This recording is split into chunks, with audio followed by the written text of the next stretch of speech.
Assalamualaikum Ustaz, saya anak muda yang terkadang pernah melakukan maksiat kepada Allah. Yang tua juga begitu. Lalu bertobat lagi, maksiat lagi, berbuat lagi. Bagaimana caranya Ustaz agar tobat yang ana lakukan menjadi tobatan yang nasuha? Mohon bimbingannya. Quran surah keempat ayat 17. Bismillahirrahmanirrahim. Innamat taubatu 'ala Allahi lilladzina ya'maluna as-su'a bijahalatin thumma yatubuna min qarib. Faulaika yatubullahu 'alaihim wa kana Allahu 'aliman hakima.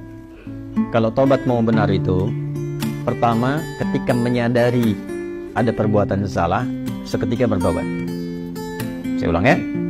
Ketika menyadari ada perbuatan salah, seketika apa? Bertobat. Karena kesadaran tentang kesalahan itu bagian dari kasih sayang Allah yang mengantarkan seorang hamba pelaku maksiat untuk bertobat. Jadi sadar itu pengantar tobat. Pahami itu dulu ya. Pahami. Dan biasanya saking sayangnya Allah, orang yang pertama kali melakukan salah itu langsung diberikan getaran pada jiwanya untuk merasakan kesalahan itu dan menilai bahwa itu salah. Nah, itu pengantar tobat. Kalau sedang ada itu cepat ambil, karena tandanya Allah masih sayang. Yang bahaya itu kalau melakukan salah nggak ada tanda itu bahaya. Tapi berdasar perjalanan waktu, kasih Allah itu masih ada. Keadilan Allah menjadikan sebelum dia wafat, ya sebelum nyawanya sampai di kerongkongan, akan ada selalu hidayah Allah itu sampai. Itu pertanda kedua. Jadi pertama dalam diri kita, kedua dari luar.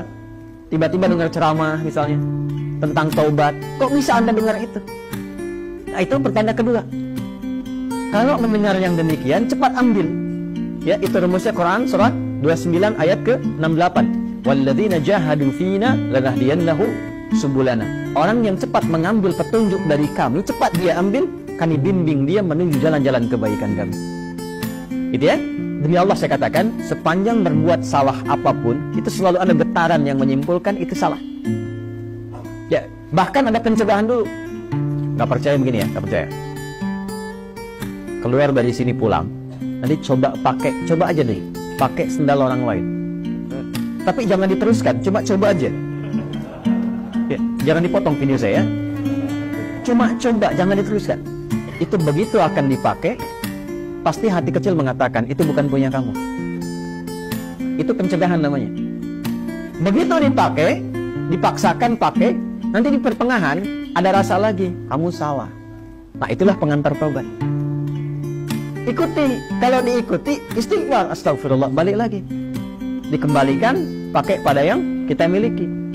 Itulah taubat. Ya, jadi itu rumus pertama. Kalau sudah ada rumus pertama itu, istighfari dulu, sesali, dan minta petunjuk pada Allah untuk dikuatkan bertahan dalam jalan taubat itu. Tinggal nanti kadar maksiatnya, apakah dia ringan, tengah-tengah, atau kadar maksiat berat. Kadar maksiat berat itu yang sudah jadi kebiasaan. Biasanya pada yang terakhir ini, mohon maaf, tidak seketika biasanya. Kecuali ada kejadian besar yang membuat dia bisa meninggalkan itu sama sekali. Ibunya diselang nafas yang terakhirnya. Nah, ibu sering mengingatkan kamu dalam keadaan sehat. Sekarang menjelang kematian pun yang ibu rasakan, ibu ingatkan lagi. Apakah dalam keadaan ibu yang sudah sekarat ini mengingatkan kamu belum mau tobat juga? Maka dengan keadaan apa lagi mesti ibu ingatkan engkau? Bisa. Atau ibunya sudah meninggal, mengeluarkan wasiat, tulisan. Ya, diantaranya menasihati anaknya yang tidak pernah mau dengar untuk mendengar. Biasanya itu lebih kuat. Makanya disebut wasiat, pesan yang kuat, yang terasa lebih kuat dibandingkan dengan saat masih dalam keadaan sehat. Karena itu disebut dengan apa? Wasiat. Ya, wasiat itu bukan sekedar tentang harta. Ada wasiat terkait dengan kebaikan-kebaikan ibadah. Contoh Quran surah ke-2 ayat berapa? 133. Wasiat Nabi, ya siapa? Yaqub alaihissalam kepada anak-anaknya. Ya. Saya teruskan. Maka teman-teman sekalian, Bapak dan Ibu sekalian, kembali kepada pertanyaan yang telah disampaikan ini. Kalau Anda kebiasaannya yang berat, bisa sudah tobat, dilakukan lagi. Tapi biasanya kalau sudah tobat, kadarnya lebih ringan. Maka rumusnya apa? Tobat lagi. Terus tobat lagi. Terus tobat lagi. Sampai berusaha kita maksimal, hilang kebiasaan itu, atau wafat kita dalam keadaan sedang berusaha tobat atau sedang tobat. Maka itu punya nilai di hadapan Allah Subhanahu wa Ta'ala. Yang terakhir, ini yang lebih kuat. Rasakan saat akan terdorong berbuat maksiat itu lagi, seketika diwafatkan oleh Allah Subhanahu wa Ta'ala. Itu yang paling kuat. Misal, sudah tobat, pengen maksiat lagi, rasakan saat maksiat itu wafat. Itu yang paling cepat mencegah dari perbuatan buruk, sehingga insya Allah dari salah bisa berpeluang menjadi saleh.